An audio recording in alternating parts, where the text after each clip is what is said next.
మీకా రాసిన గ్రంథం 2వ అధ్యాయం 13వ వచనంలో వాగ్దానం అని చదువుతూ నేర్చుకుంటా ఉన్నాం. ప్రాకారము పడగొట్టి వాడు వారికి ముందుగా పోవచ్చు, వారు గుమ్మమును పడగొట్టి దాని ద్వారా దాటిపోదురు, వారి రాజు వారికి ముందుగా నడుచును, యెహోవా వారికి నాయకుడిగా ఉండను. దేవునికి స్తోత్రం. ఈరోజు చెప్పబోయే మాట, వారి రాజు వారికి ముందుగా నడుచును, యెహోవా వారికి నాయకుడిగా ఉండను. స్తోత్రం. ఆమేన్. మన రాజు మన ముందు నడుస్తాడు కదా, దేవుడే మనకు నాయకుడిగా ఉంటాడు. దేవునికి మహిమ కలగాలి. ఆమేన్. మీ జీవితంలో నేర్చుకోవాల్సిన విషయం పాఠాలు ఏంటంటే, learn how to God leads. అంటే దేవుడు మనల్ని ఏ విధంగా నడిపిస్తున్నారో, ఆయన నడిపింపులో ఉన్నాము అనే విషయము నేర్చుకోవడానికి మనము అవగాహన కలిగి ఉన్నాము. దేవుడు నడిపించే మార్గంలో వ్యత్యాసమైనవి, తర్వాత మనుషులు నడిపించే మార్గంలో వ్యత్యాసమైనవి, అపవాది ద్వారా నడిపించే మార్గము వ్యత్యాసమైనవి. 3 విధాలమైన మార్గాల్లో ప్రజలు నడుచుకుంటారు. 1 దేవుడు నడిపించే మార్గములు, 2 మనుషులు తనకు తోచిన మార్గములు, 3 అపవాది నడిపించే మార్గం. దేవునికి మహిమ కలుగాక. మానవుడు ఈ 3 ఏదో ఒక దాంట్లో ఉంటాడు. కానీ నీవు నేను దేవుని మార్గం నడవడానికి మన జీవితాన్ని అప్పగించుకున్నాం. దేవుని మార్గం నడవడానికి మన జీవితాన్ని కనుక అప్పగించుకుని ఆయన మార్గంలో నడిస్తేనే మనకి నిత్య జీవనం చెప్పి దేవుని మార్గంలో మనము నడిపించబడతా ఉన్నాము. దేవునికి స్తోత్రం. సో విశ్వసించాలి. దేవుడు నడిపిస్తున్నప్పుడు విశ్వసించాలి. ఎందుకు విశ్వసించాలంటే దేవుని యొక్క మార్గాలు కొన్నిసార్లు మన మనసుకి, మన హృదయానికి ఆనందాన్ని కలిగించవు, సంతృప్తి కలిగించవు. ఆయన మార్గాలు వ్యత్యాసం నడిపిస్తున్నప్పుడు ఎటు నడిపిస్తున్న అవగాహన కాదు. అయితే మనం ఎప్పుడైతే అబ్రహాం లాగా అబ్రహాం వెళ్ళబోతా తెలియకుండా కూడా దేవుడు నడిపించే మార్గంలో విశ్వాసంతో ధైర్యంగా నడిచాడు. దేవునికి మహిమ హల్లెలూయా. అంటే దేవుడు మనం నడిపిస్తూ ఉన్నప్పుడు మన మనసుకు నచ్చిన మార్గాలు మనం ఎన్నుకున్నప్పుడు దేవుని మార్గం నడవలేదు.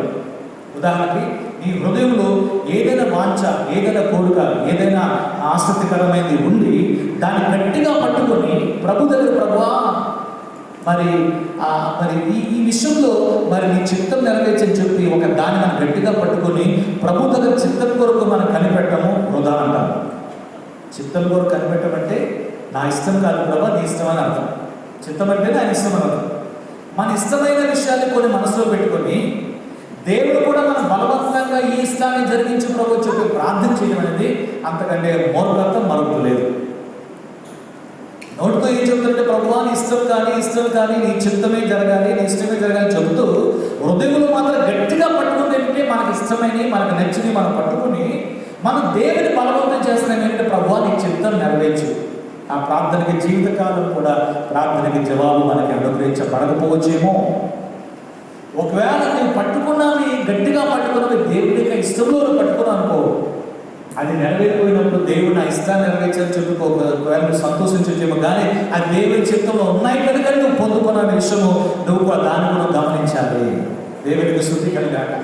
హల్లెలూయా. అంటే ఎలాగంటే ఇష్టమైన కార్యములు నీ జీవితంలో జరుగుతున్నప్పుడు ఎలాగైతే సంతోషిస్తావో, ఇష్టమైన కార్యాలు జరిగినప్పుడు కూడా అలాగే సంతోషించాలి.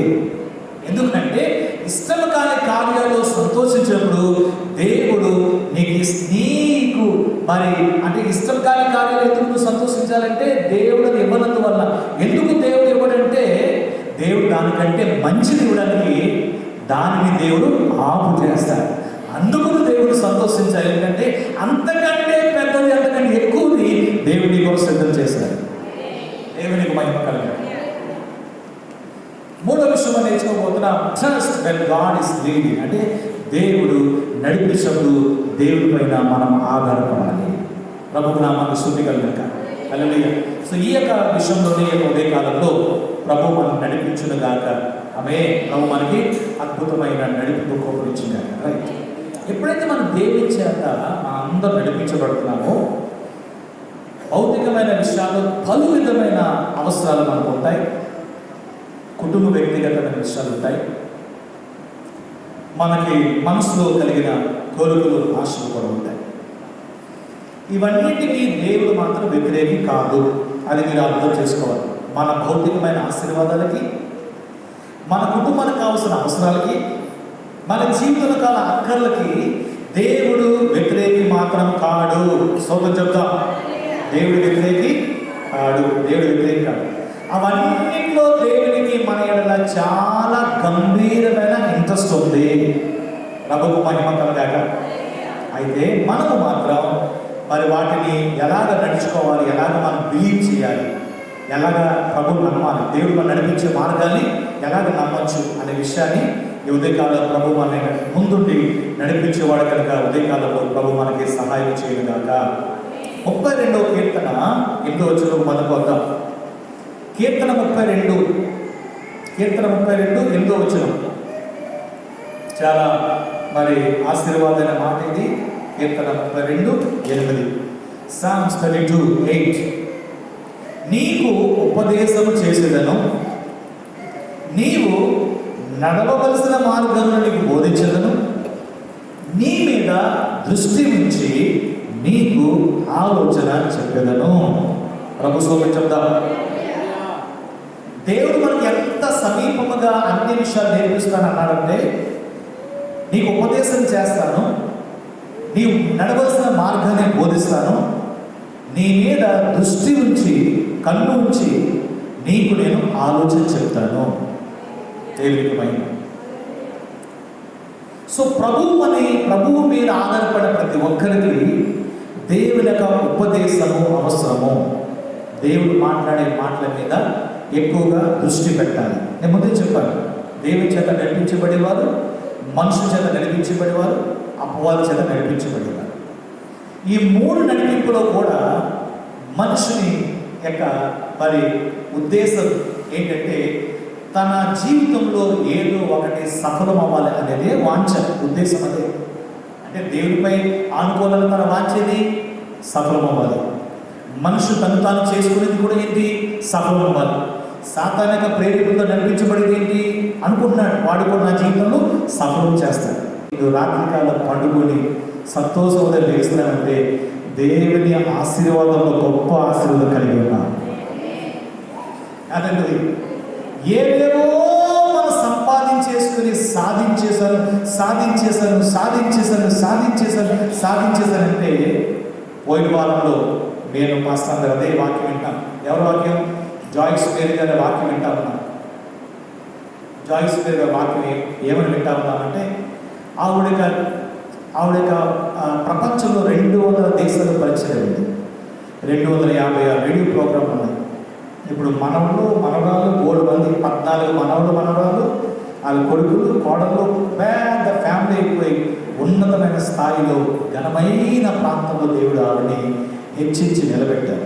ఆవిడ ఏమంటారంటే, వృధాగా నువ్వు ప్రయాసపడి నేను సాధించేశానని చెప్పి దేన్నైతే నువ్వు ప్రాకులాడతావో, అదే కానీ దేవుని ప్రణాళికలు లేని వస్తువులు కానీ పట్టుకొని సాధించేశాను నేను ఎప్పుడైతే అంటావో, నీ జీవితకాలం నువ్వు వృధాగా పరిగెట్టినట్టు.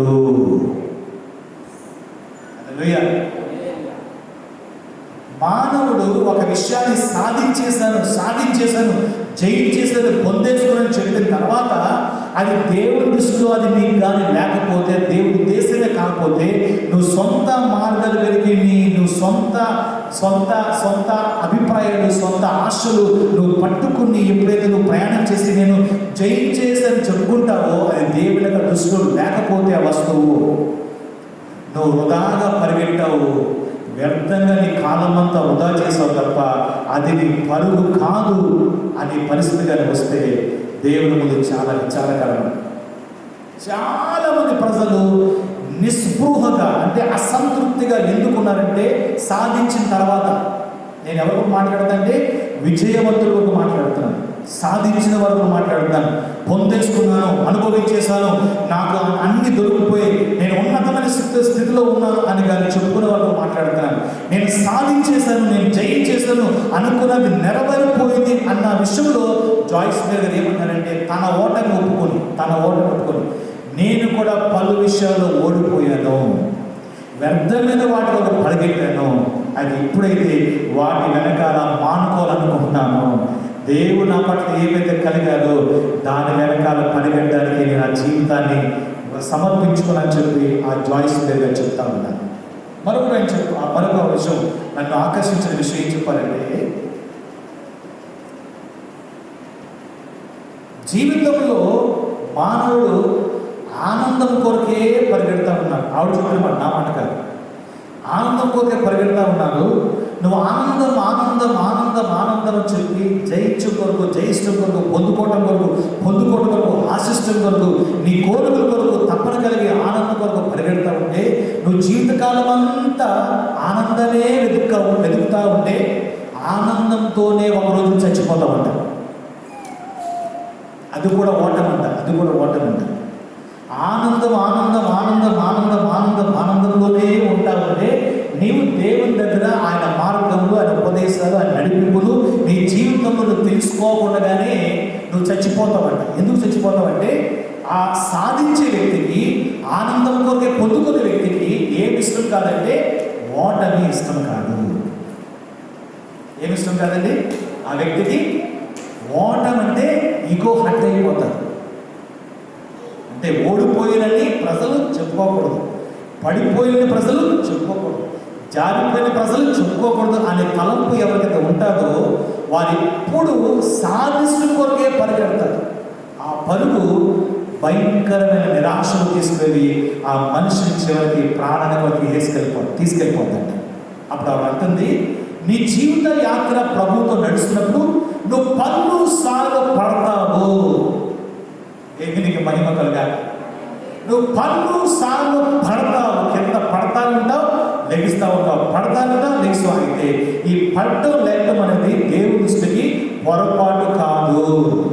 స్తోత్రం చెప్తాం. ఎందుకంటే పడినప్పుడు నీకు తెలుస్తుంది ఎందుకు పడ్డావో. లెగిస్తున్నప్పుడు ఎందుకు పడ్డావో తెలుసావు కనుక రెండోసారి మరలా పడిపోకుండా అక్కడ జాగ్రత్త పడతావు. అప్పుడు నీ బ్రతుకులో ఒక కొత్త అనుభూతి నేర్చుకుంటావు. ఈ విధంగా నడిచినప్పుడు నేను పడిపోయాను, ఇప్పుడు లెగిస్తాను కనుక బాబు నువ్వు ఈ మార్గం నడవద్దు, నేను ఆల్రెడీ పడిపోయాను కనుక అందులో నడవద్దు, ఇదిగో ఇందులో నడువు, ఎందుకంటే ఈ మార్గము నేను నన్ను నిలబెట్టింది కనుక ఇందులో నడుచుగా అనుభవపూర్వకంగా ఈ వ్యక్తి ఒకరికి చెప్పే విధంగా దేవుడి వ్యక్తిని నిలబెట్టుకుంటాడు కనుక పడిపోవటము ఒక సమస్య కాదు, అది ఒక ఆశీర్వాదమైన అనుభవంతో కూడిన మార్గమే నీకు నేర్పిస్తుందని చెప్పి చెప్తా ఉన్నాను. దేవునికి స్తుతి కలుగుగాక. హల్లెలూయా. సో ఎవరైనా మీ జీవితంలో మంచి స్థితిలో ఉన్నది ఎవరైనా పడిపోయారనుకోండి అంటాను, అది మేలు కొరకే. చెప్పండి, మేలు కొరకే. పడిపోవడం మేలు. చెప్పండి, పడిపోవడం మేలు కొరకే. పడిపోవడం మేలు కొరకే. పడిపోవడం మేలు కొరకే. ఎందుకంటే పడిపోస్తే మనం పడిపోయిన ప్లేస్లో ఉండము, వెంటనే లెగిస్తాము. ఎందుకు లెగిస్తామంటే పడిపోసింది ఏ మనిషికి ఇష్టం లేదు. లెగిస్తున్నప్పుడు ఎందుకు పడిపోయాము అనేది ఖచ్చితంగా వ్యక్తి తెలుసుకుంటాడు కనుక అది మనకి ఒక కొత్త అనుభూతి నేర్పిస్తుంది. సో జీవితంలో మనకి ఈ యొక్క పట్టము లెవెల్ అనేది ఏంటంటే ఎప్పుడు ఆనందాన్ని బ్యాలెన్స్లో ఉంచడం కాకుండా ఆనందాన్ని పెంచుతూ ఉంటారు. దేవునికి స్తోత్రం కలుగుతారు. హల్లెలూయా. మన ఆనందం కెపాసిటీ పెరగాలి. ఉదాహరణ చెప్తాను.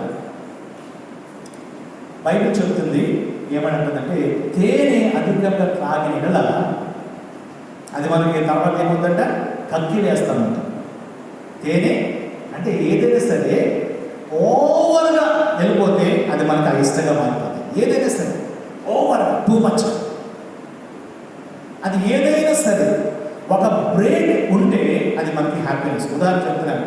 ఇప్పుడు ఎవరి పేరు ఎగ్జామ్ చెప్పండి, నా పేరు చెప్పుకుంటాను, చెప్తే మనకు ప్రాబ్లం అది మళ్ళీ మాస్టర్ నాకు అందరూ అనుకుంటారు మళ్ళీ అందుకే నా దగ్గర చెప్తున్నాను. సో నాకు ఈ జిలేబీ, గీలో వేసిన జిలేబీ నాకు చాలా ఇష్టం. మీకు ఎంతమంది ఇష్టమో నాకు తెలియదు. ఇష్టమేనా? చాలా సంతోషం. మీకు ఇష్టమైతే మీరు గోల్గంలో ఒక షాప్ ఉంది, రీసెంట్గానే పెట్టారు, గీలో వేసిన జిలేబీ దొరుకుతుంది. ఓకే.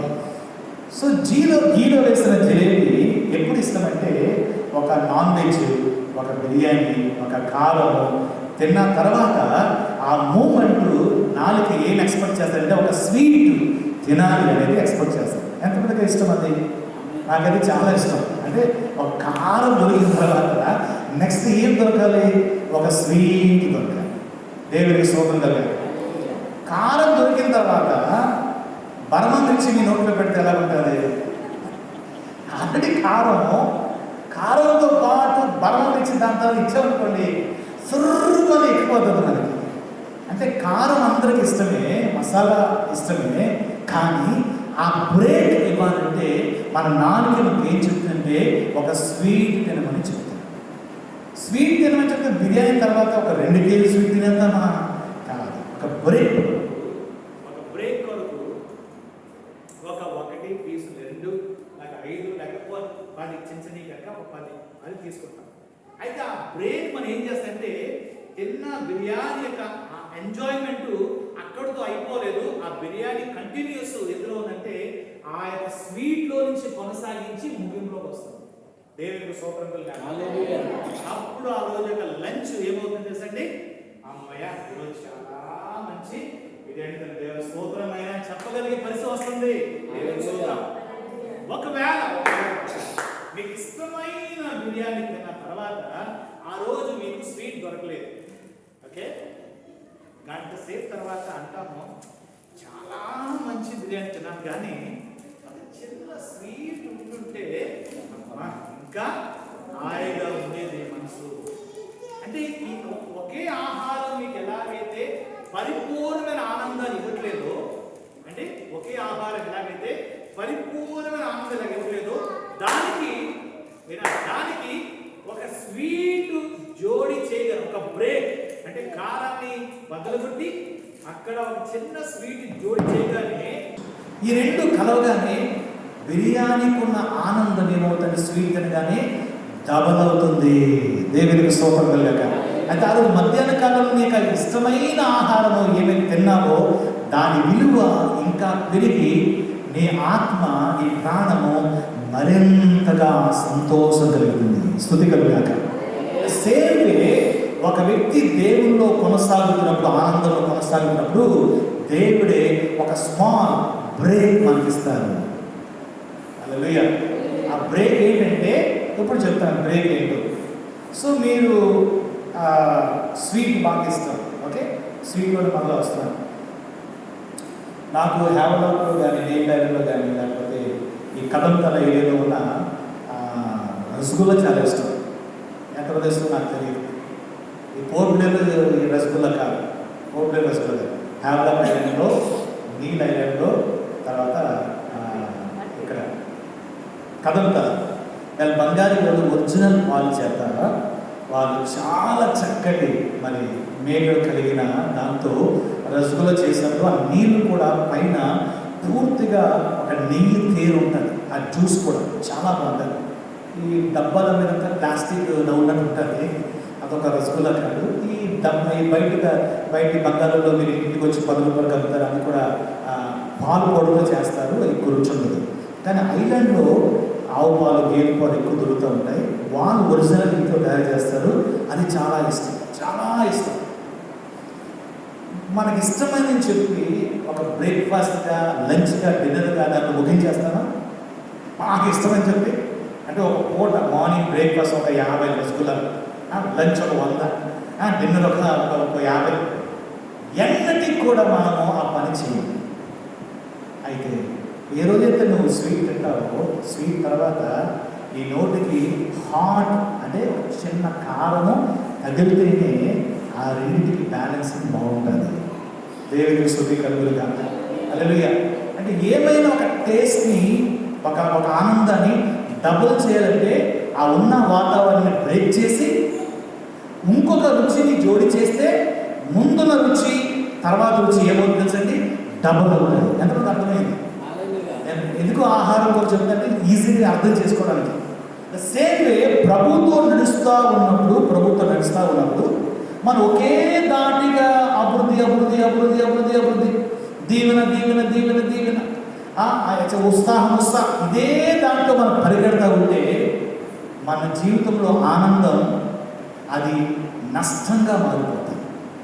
అంటే తేనె ఎక్కువ ఎక్కువగా అయిపోతే బైబిల్ చెప్తుంది కక్కి వేస్తారు అంటే, వామిటింగ్ అయిపోతుంది. అంటే అది మనలో ఉండదు, చిరాకు అయిపోతుంది. అందువల్ల దేవుడు మన ఆత్మీయ జీవితాన్ని నడిపించేప్పుడు, ప్రభు మార్గాలు నడిపిస్తున్నప్పుడు మనం నమ్మాలి. కొన్నిసార్లు మార్గాలు డిఫరెంట్గా ఉంటాయి. బైబిల్ గ్రంథంలో అదే విషయాలు చెప్తా ఉన్నారు. యేసు ప్రభు వారు 5 రొట్టెలు 2 చిన్న చేపలు పంచిపెట్టిన తర్వాత, అంటే 5 రొట్టెలు చిన్న చేపలు యేసు ప్రభు చేతికి వచ్చిన తర్వాత 12,000 మంది కంటే ఎక్కువ భుజించారు. అంటే 5,000 పురుషుల సంఖ్య రాయబడ్డది, అక్కడ స్త్రీల సంఖ్య, పిల్లల సంఖ్య రాయబడలేదు.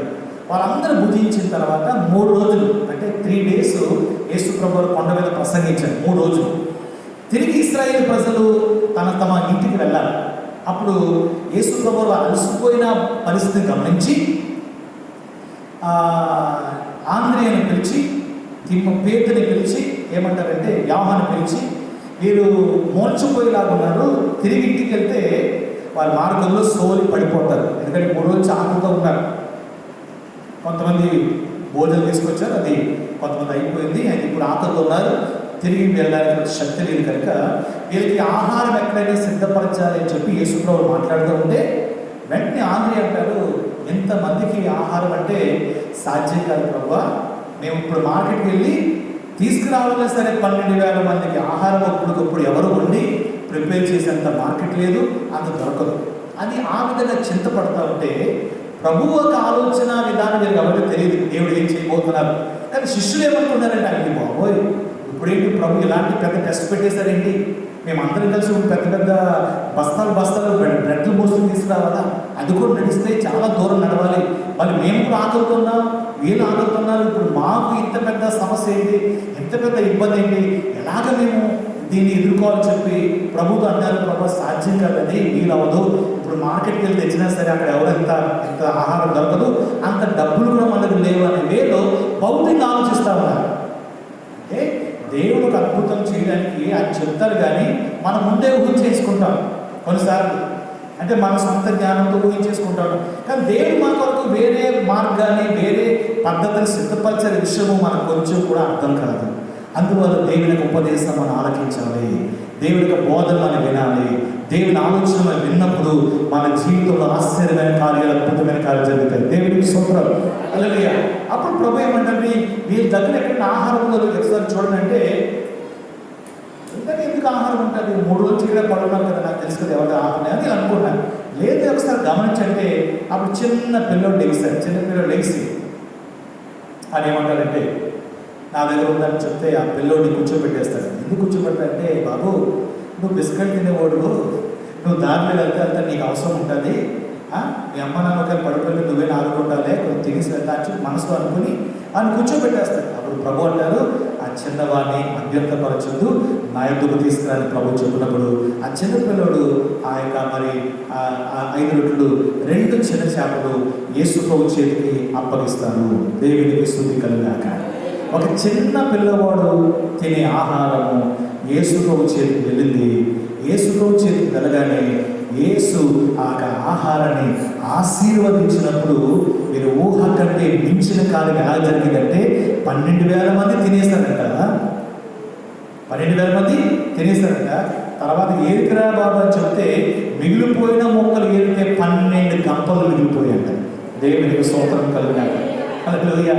12 గంపలు మిగిలిపోయి, అంటే మీరు మనసులో ఏముంది, మార్కెట్కి వెళ్ళి తీసుకురావాలి, మోసుకొని తీసుకురావాలి, ఇంత దూరం ప్రయాణం చేయాలి అని ఈ విధంగా ఆలోచించే వ్యక్తికి అక్కడే ఆహారము యేసు ప్రభు చేయగలడు, అక్కడే అద్భుతం చేయగలడు అనే విషయాన్ని యేసు ప్రభు రుజువుపరచులోకి అప్పుడు వారి మనసులో చాలా ఆలోచన కలిగి ప్రభు అద్భుతమైన క్రియ చేయగలని చెప్పి నమ్మకం, ధైర్యం కలిగి యేసు మీద మరింతగా విశ్వాసం ఉంచారు. దేవునికి స్తోత్రం, హల్లెలూయా.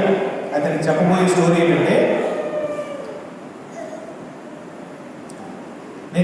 స్టోరీ ఏంటంటే, ఇంత పెద్ద మినిస్ట్రీ జరిగాక, ఇంత పెద్ద సందడితో, ఇంత పెద్ద ఆనందంతో వీరందరూ కూడా ఎంతమంది ఆహారం తినడం, ఆ చిన్నవాడి చేతిలో 5 చిన్న చేపల అద్భుతమైన రీతిలో వారి ఆహారం తినడం చూసి మీరు ఆశ్చర్యపోయారు. ఆశ్చర్యపోయిన తర్వాత ఆ మినిస్ట్రీ పూర్తి చేసుకుని వారు ఏం చేశారు, నావ ఎక్కి అద్దరున్న వారి గలిలే సముద్రం వెళ్ళాలని చెప్పి వారు ప్రయాణం చేసి వెళ్తా ఉన్నారు. ఆ ప్రయాణం చేసిన వెళ్తున్నప్పుడే అర్ధరాత్రి వేళ పెద్ద హల్లెలూయా. ఆ ప్రయాణము చేస్తున్నప్పుడు అంటే అద్భుతాలు జరిగిన తర్వాత, సూచక్రియ కళలు చూసిన తర్వాత, ఆనందంతో ఉన్న తర్వాత వీరి జీవితంలో ఒక పెద్ద తుఫాను వచ్చింది. దేవునికి స్తోత్రం. ఈ అద్భుతాలు జరిగినప్పుడు అందరూ విశ్వసించారు. ఆశ్చర్యకుడు మనతో ఉన్నాడు, అద్భుతకుడు మనతో ఉన్నాడు, ఆయన చేతిలో రొట్టెలు చేపలు ఉంటే ఇంతమంది భుజించిన ప్రభువు మనం కలిగిన చెప్పి చాలా ఆనందించేశారు, చాలా సంతోషించారు. కానీ ఎప్పుడైతే నావెక్కి మరొక అవతలకి వెళ్ళాలని చెప్పి ప్రయాణం చేశారో, ఆ రాత్రి వేళ తుఫానికి వాళ్ళందరూ భయపడిపోయి, దావీదు కుమారుడా మాకు చింత లేదా, యేసు ప్రభువా లేవండి మేము మునిగిపోతున్నాం, మీకు చింత లేదని చెప్పి ప్రభుని మరి అరలో పడుకున్న ప్రభుని భయపడిపోయి ఆయన మరి తొందరగా లేపడానికి ప్రయత్నించారు. దేవునికి స్తుతి కలుగాక. అంటే ఒక పెద్ద గ్రేటెస్ట్ బ్లెస్సింగ్ తర్వాత వారి విశ్వాసం నెక్స్ట్ లెవెల్లో తీసుకురావడానికి ఒక బ్రేక్ జరిగింది. ఆ బ్రేక్ ఎలా జరిగిందంటే, ఒక చిన్న తుఫాను, ఒక అల వారి వైపుకి వచ్చింది. హల్లెలూయా. ఎప్పుడైతే యేసు ప్రభు లేచారో, అల్ప విశ్వాసాల ఎందుకు భయపడతారని ప్రభు అన్నారు. అంటే ఇంత తక్కువ విశ్వాసం ఎందుకు కలిగి ఉన్నావు? కొంచెం విశ్వాసం ధైర్యం ఉంటే నువ్వే ఈ తుఫాన్ని గాలిని గద్దించగలవు కదా అనే విషయాన్ని ప్రభు నేర్పించడానికి, అల్ప విశ్వాసం ద్వారా ఎందుకు భయపడుతున్నావు అని ప్రభు వాళ్ళు చెప్పినప్పుడు వారు మౌనంగా అయిపోయారు. అప్పుడు యేసు ప్రభు ఆ గాలిని, ఆ తుఫాన్ని గద్దించగానే అది నిమ్మలమైపోయింది. దేవునికి స్తోత్రం కలగాలి. ఆ నిమ్మలమైపోయిన తర్వాత యేసు ప్రభుని మరింతగా స్పష్టంగా తేటగా చూడడం మొదలుపెట్టారు. ఇప్పుడు వరకు యేసు క్రీస్తు ఆహారం మాత్రమే పంచిపెట్టగలరని ప్రభు మీద విశ్వాసం కలిగిన ఆయన, వీరి విశ్వాసం ఎంత గొప్పదైపోయిందంటే, అంటే ప్రభు మనతో ఉంటే ఆహారం కుదరలేదని నమ్మకం వచ్చేసింది ఫస్ట్. రెండోది ఏంటంటే, ఎప్పుడైతే చిన్న బ్రేక్ కలిగిందో, తుఫాను గాలి పెట్టి వచ్చిందో, అది వీళ్ళకి లాభమే కలిగిందని నష్టం కలగలేదు. ఏంటి లాభం కలిగిందంటే, వారి విశ్వాసం ఎంత ఎదిగిందంటే, ఎప్పుడైతే గాలి తుఫాను గద్దించారు, నిమ్మలమైపోయిందో, ఈయన ఇంటివాడు, ఈయనకు గాలియు తుఫాను కూడా లోబడుచున్నవి అని ఒకరొకరు మాట్లాడుకున్నారంటే, అప్పుడు ప్రభు యొక్క సామర్థ్యం ఎంత ఎక్కువగా గమనించారంటే, యేసుక్రీస్తు మూలంగా ఆ సృష్టి కూడా లోబడుతుంది అని గమనించారు. దేవునికి స్తుతి కాక. వారి విశ్వాసం మరింతగా యేసు మీద పెరిగింది. దేవునికి స్తుతి కాక. ఒక గొప్ప ఆనందం కలిగినప్పుడు దేవుడు మన కొత్త అనుభూతి, కొత్త ఎక్స్పీరియన్స్ నెక్స్ట్ లెవెల్లోకి వెళ్ళాలంటే ఒక బ్రేక్ రావాలి. బిర్యానీ తర్వాత ఒక స్వీట్ రావాలి, స్వీట్ తర్వాత హాట్, లేకపోతే చేదు ఒకటి రావాలి, బ్రేక్ అనేది రావాలి. అది వచ్చినప్పుడు ఉన్న విశ్వాసం డబల్ అవుతుంది తప్ప ఉన్నది పోగొట్టబడదు. స్తోత్రం చెప్దాం. ఎక్కువగా అర్థమైంది. ఎప్పుడైనా నువ్వు పడిపోతే నీ బ్లెస్సింగ్ డబుల్ అవుతుంది, కానీ నీ బ్లెస్సింగ్ కోల్పోదు. ఎప్పుడైనా బ్రేక్ వస్తే అది నీకు డబుల్ ఆనందం వస్తుంది తప్ప నేను తొలగిపోదు. చెల్లి సోదం చెప్తాను. ఆ ప్రొఫెట్ గారు నేను చెప్పాను కదా, నాకు నేను కాల్ చేసి నన్ను ఆశ్రయించి మాకు ప్రార్థించాలని. ఆ దైవజన్ చెప్తా ఉన్నారు, నవ్వుతూ చెప్తా ఉన్నారు, అపవాది మీ కొరకు ఆశీర్వాదమైన మార్గం తెరిచారు, సాతాను మూలం కూడా మీరు కొన్నిసార్లు బ్లెస్ అవుతున్నారు అన్నారు. అప్పుడు నాకు కొంచెం అర్థం అవ్వలేదు. ఇంకా అపవాది మనం ఎలా బ్లెస్ చేస్తాను అనుకున్నాం కదండి. అపవాది మనం ఎలా బ్లెస్ చేస్తారు, సాతాను ఎలాగా మనం దీవెన కల్పిస్తారు అని ఆయన ఒక ఎగ్జాంపుల్ చెప్తారు. ఏమన్నారంటే, యోబుకి ఉన్న ఆశీర్వాదము 2 రెట్లు పెరుగుతుందని సాతానికి ముందే తెలుసుంటే యోబుని శోధించేవాడు కాదంట. ఇప్పుడు యోబుని అపవాదం శోధిస్తూ వల్ల అపవాదం ఏమైపోయింది, నష్టమైపోయింది. యోబు ఉన్నదానికంటే 2 అంతలుగా ఆశ్రయించబడ్డాడు యోబు. దేవుడు శోధన చెప్తాడు. సో అపవాది మన జీవితాలు కొన్ని సమస్య తీసుకొస్తాడు, కానీ మన ఆశీర్వాదం డబల్ అయిపోతుంది. చెప్పండి, అపవాది నా జీవితంలో సమస్య తీసుకొచ్చినప్పుడు నా ఆశీర్వాదము 2 రెట్లు మారిపోతుంది. దేవునికి స్తోత్రం కలుగాలి. సో కొన్ని సమస్య మన జీవితంలో రావటము ఉన్న సమస్య తొలగిపోవటం కాదు, ఉన్నది 2 రెట్లుగా మారిపోతుంది. సో సమస్య ఎప్పుడు కూడా మన నష్టం కాదు, సమస్య మనకి ఆశీర్వాదమే. దేవుని యొక్క నడిపింపులో మనం నడిచినప్పుడు మనం నెక్స్ట్ లెవెల్ నడుస్తాము. మన ఆనందం పెరుగుతానే ఉంటుంది. కనుక బ్రేకులు జరుగుతూనే ఉంటాయి. ఎందుకంటే దేవుడి నడిపింపులో బ్రేక్స్ ఖచ్చితంగా ఉంటాయి. దేవునికి స్తోత్రం కలుగాక. ప్రభు ఎప్పుడు నడిపించినా మనల్ని ఖచ్చితంగా ఒక బ్రేక్ అనేది ఏర్పడుతుంది. స్తుతి కలుగును కాక. బ్రేక్ ఏర్పడుతుంది అర్థం ఏంటంటే దేవుడు చేయి విడిచిపెట్టడం కాదు. బ్రేక్ అంటే దెర్ ఇస్ ఎ టెస్ట్, ఒక పరీక్ష, లేక ఒక ఓర్పు, లేక ఒక సహనము, ఒక చిన్న టెస్ట్ జరిగింది. ఎందుకంటే నీ ఆనందము డబల్ అవుతుంది కొరకు. దేవునికి స్తోత్రం కలుగాక. అందుకే యాకోబు రాసిన పత్రిక చెబుతుంది, మీరు నానా విధమైన శోధనలో పడినప్పుడు అది మహా ఆనందమని ఎంచుకోండి. దేవునికి స్తోత్రం. ఎందుకంటే దేవుడు మిమ్మల్ని ఘనమైన స్థితిలోకి నడిపించిన కొరకే ప్రభు మీ జీవితంలో ఒక బ్రేక్ అనేది తీసుకొస్తారు. ఆ బ్రేక్ మిమ్మల్ని ఘనమైన స్థాయిలో తీసుకొస్తుంది. ప్రభుకు స్తోత్రం కలుగాక. అందుకే దేవుని యొక్క మార్గాలు ఎంత అద్భుతము, ఎంత ఆశ్చర్యము. ఆయన యొక్క బోధలు, ఆయన యొక్క మాటలు మనకి ఎంతో నెమ్మదిని, సమాధానం కలిగిస్తాయి. ప్రభుకు స్తుతి కలుగాక. ఆఖరి ఒక వాక్యం చదివి మనం ప్రార్థించేద్దాం. మత్తయి సువార్త 11వ అధ్యాయం చదువుకుందాం ఒకసారి. మత్తయి 11 ఈ మాట చదివి ముగించుకుందాం. దేవుడు మనం ఎంతో చక్కగా ఆ సింప్లిసిటీలో తన గొప్ప సత్యాన్ని బోధిస్తూ ఉన్నారు. పరిశుద్ధాత్మ దేవుడి సన్నిధి కూడా మన మధ్యలో బలంగా సంచరిస్తూ ఉంది. ఆ సన్నిధి మీ జీవితంలో గొప్ప కార్యం చేయాక. మత్తయి సువార్త 11:28 చదువుతాను చూడండి. ప్రయాసపడి భారం మోసుకొంచున్న సమస్త జనులారా నా యొద్దకు రండి, నేను మీకు విశ్రాంతి కలుగజేయుదును. నేను సాత్వికులను, దీన మనసు గలవాడను గనుక మీ మీద నా కాడి ఎత్తుకొని నా యొద్ద నేర్చుకోండి, అప్పుడు మీ ప్రాణములకు విశ్రాంతి దొరుకును. ఏలైనగా నా కాడి సులువుగాను నా భారము తేలికగాను ఉన్నది. స్తోత్రం. ఇక్కడ ఏముందంటే మనుషులు తన స్వ ఇచ్ఛతో తన సొంత సమస్యలను, సొంత బాధ్యతలను, సొంత భారాల్ని తన నెత్తి మీద వేసుకుని జీవిస్తున్న వలన వారి జీవితంలో నెమ్మదిని, సమాధానాన్ని కోల్పోతున్నారు. హల్లెలూయా. ఇది గమనించాలి బాగా. మన చింతలు, మన ఇబ్బందులు, మన సమస్యలు, మన కుటుంబంలో జరుగుతున్న పరిస్థితులు మనము వాటిని నెత్తి మీద వేసుకున్న వల్ల మనం ఏం కోల్పోతామంటే విశ్రాంతిని, నెమ్మదిని, రెస్ట్ని కోల్పోతున్నాం. అంటే దేవుడు ఏమన్నాడంటే నీవు అలజడితో ఉండొద్దు, నువ్వు నీ మీద 100 కేజీలు బరువు ఉండి లెగలేని పరిస్థితి ఉండగా ఉండొద్దు. ఆ బరువు, ఆ భారము నా ఎదుగు వచ్చి నా మీద వేసే, అప్పుడు నా ఎద్దుకు వచ్చి నేర్చుకో, నా మాటలు విశ్వాసించు, నా మాటలు మీకు భారంగా ఉండవు. నా మాటలు మీ భుజాలు వేసుకోండి. భారం తీసేసి దేవుడి మాటలు మీ భుజాలు వేసుకోండి. ఆ దేవుడి మాటలు మీకు వెయిట్గా ఉండవు, కానీ దేవుడి మాటలు మీకు నెమ్మది కలిగిస్తాయి. దేవుడి స్తోత్రం కలుగాక. హల్లెలూయా. సో ప్రభువు మాటలు మనకి ఏమి ఇస్తాయంటే హృదయంలో తేలిక కలిగిస్తుంది, నెమ్మది కలిగిస్తుంది, విశ్రాంతిని ఇస్తుంది. సో ప్రభు ఏమన్నారంటే ఆయన కాడిని మనం మోయాలంట.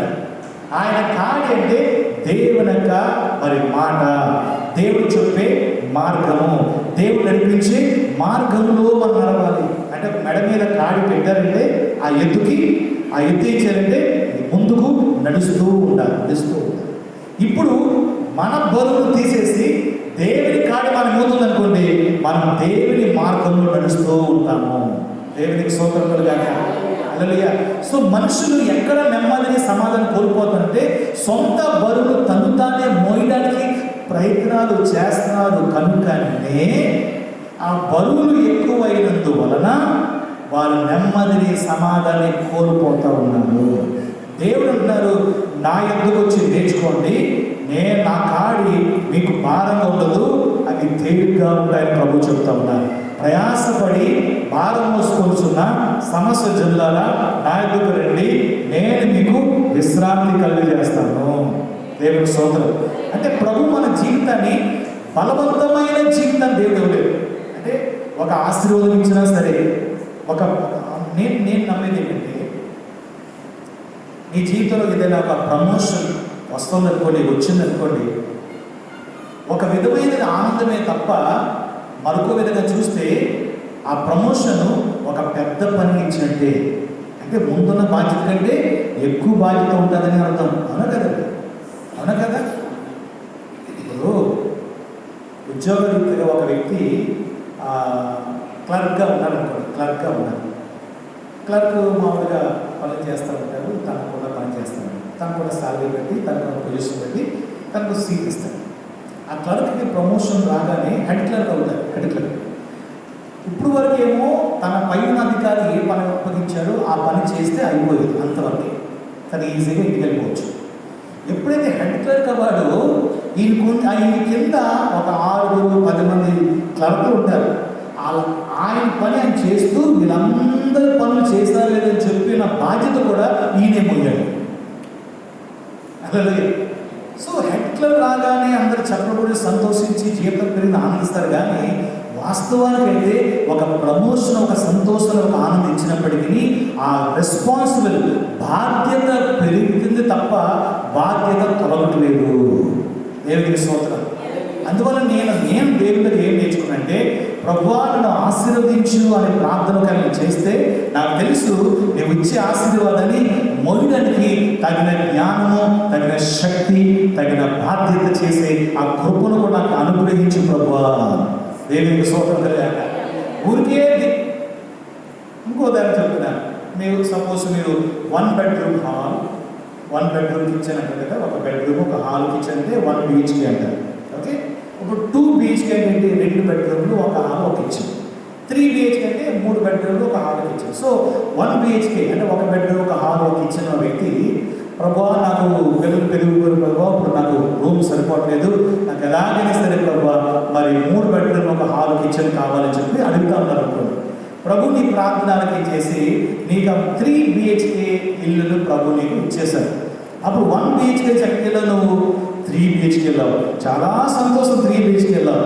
అదే 3 BHK వెళ్ళినప్పుడు 1 BHK అంటే ఒక బెడ్రూమ్ హాల్ కిచెన్ ఉన్న సామాన్లు 3 బెడ్రూమ్ ఎత్తులోకి నీ ఇంట్లో సామాన్లు లేనట్టుగా ఉంటాయి, సామాన్లు లేనట్టుగా. అప్పుడు ఏమవుతుంది, 3 BHK వెళ్ళగానే మళ్ళీ సామాన్లు ఏమవ్వాలి, కొనాలి. అంటే ఇల్లు పెరిగింది, సామాన్లు పెరిగాయి, బాధ్యతలు పెరిగాయి, పన్ను పెరిగాయి, కరెంట్ బిల్ పెరిగింది, నీ నడుముకే పరిస్థితి కూడా పెరిగింది.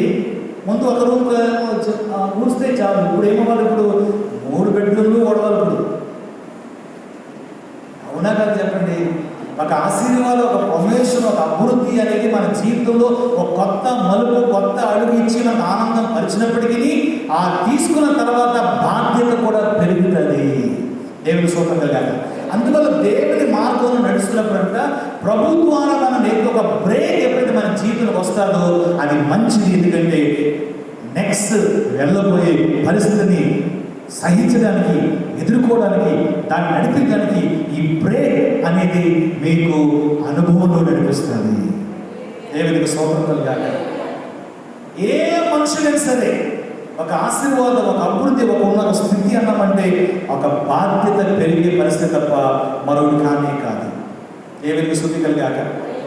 ఇప్పుడు ఒక రూమ్, ఒక బెడ్రూమ్, ఒక కిచెన్ ఉన్న దాన్ని మనం సరిగ్గా చూసుకోలేని పరిస్థితిలో ఉండగా, దానికే మనం సరిగ్గా మనము అలంకరించేసుకోలేని పరిస్థితిలో ఉండగా ఎందుకు మనం 3 బెడ్రూమ్లు అడగాలి? మనం చెప్పండి అదండి. ఇప్పుడు ఒక రూమ్కే మనం తిట్టలేదు, మనం సరిగ్గా మనం పని చేసుకుని చూసుకోలేకపోతాం అనుకోండి. ప్రభు నాకు 3 కావాలంటే ప్రభు కూడా అడుగుతారు, ఒక బెడ్రూమ్ కానీ సరిగ్గా చూసుకోలేకపోతున్నాం, ఇంకో 3 ఇస్తే సరిగ్గా చూసుకుంటావా? సో దేవుడు ఏం నేర్పించాలనుకుంటున్నారంటే ఒక నెక్స్ట్ లెవెల్లోకి, అభివృద్ధిలోకి, ఆశీర్వాదం వెళ్తున్నామంటే దానితో పాటు దేవుడు నిన్ను సిద్ధపరిచి తయారు చేసి వాటిలో నడిపించాలని ముందుగా నేను ప్రిపేర్ చేస్తున్నారు. స్తుతి కలుగుగాక. అందుకే ప్రభు నిన్ను తయారు చేసిన తర్వాత నువ్వు ఎంత పెద్ద ఆశీర్వాదమైన ఎదుర్కోగలుగుతావు. సో నేను చూసాను ఆశీర్వాదం అంటే ఒక నాట్ ఓన్లీ ఒక అంటే ఎంజాయబుల్ ఎక్సైట్మెంట్, అంటే ఒక గంతులు వేసే ఎక్సైట్మెంట్, ఆనందించే ఆనందము మాత్రమే కాదు, కానీ అదొక పెద్ద బాధ్యతతో కూడింది అని కూడా దేవుడు నాకు నేర్పిస్తున్నాను. ప్రభుకు స్తుతి కలిగాక. హల్లెలూయా. అందువల్ల యేసు ప్రభు ఏమనంటే ప్రయాసపడి, అంటే నీవు అనవసరమైన రీతిలో నీ నెత్తి మీద, నీ తల మీద బరువులు మోసుకొని జీవించొద్దు, కానీ నా దగ్గర రా, నీ బరువులు నా మీద వేస్తే ఆ బరువు తీసేసి నా కాడిని మెడ మీద పెట్టుకో, దాని గుండా నడువు, అప్పుడు అది తేలిగ్గా ఉంటుంది, అది భారంగా ఉండదు, నీకు నెమ్మది విశ్రాంతి కలుగుతుంది. దేవుని స్తుతి కలిగాక. ప్రభు ఎలాంటి జీవితాన్ని కోరుకుంటారంటే మన అందరి పట్ల మీరు మీ కుటుంబంలో నెమ్మది కలిగి ఉండాలి, సమాధానం కలిగి ఉండాలి, సంతోషం కలిగి ఉండాలి. మీరు ఏది కలిగి ఉన్నా లేకపోయినా ఒక పెద్ద ఆశీర్వాదం ఏం తెలుసండి? మీరు నెమ్మది కలిగి, సమాధానం కలిగి, సంతోషం ఉన్నారంటే మీకంటే ధనికుడు ప్రపంచంలో ఎవడు లేడు, లేడు, లేడు, లేడు, లేడు. మీరు నెమ్మది కలిగి, సమాధానం కలిగి, సంతోషం కలిగి ఉన్నారంటే మీరే గొప్ప ధనికుడు. అందులో చిన్నపడదాం, ప్రార్థన చేద్దాం. హల్లెలూయా.